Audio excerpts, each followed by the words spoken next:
नफ्सियात के मुताबिक जामे की शौकीन औरतें जेब औरत को सेवे कर लगे तो समझाएगी रात जमा करना चाहती है। लाई की मुंह में रखकर जामा में जमा लेते हैं और खाना खाने के फौरन बाद पानी पीने लगे तो समझाए जल्द गर्म हो जाती है। बाल साफ करके जमा करने से खबरें और चीजें में से सबसे पहले नोटिस करती है आपकी ड्रेसिंग, आपकी स्माइल और हेयर स्टाइल।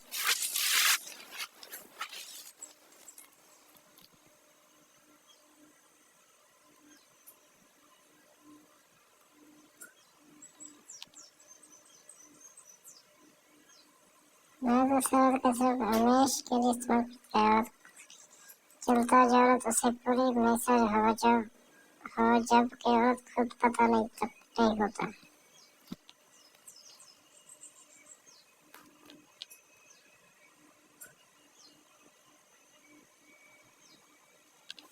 औरत अगर चाहती है कि शोर उसका दीवाना हो जाए, कभी दूसरी औरत की तरफ ना देखे तो जब है तो उसको फीडबैक दे के आप जो कर रही हैं बहुत अच्छा से बहुत ज्यादा जिस पर कहता है इस तरह मुझे मैं लाइक करती हूँ।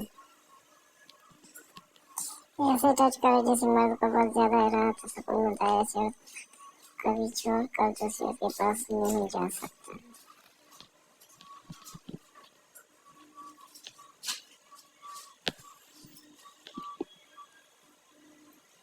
ऐसे हमें फैसला रखा जैसे दो चीज जाहिर हो वरना कहीं नहीं बस उसका बदन जाहिर हो रहा होता है।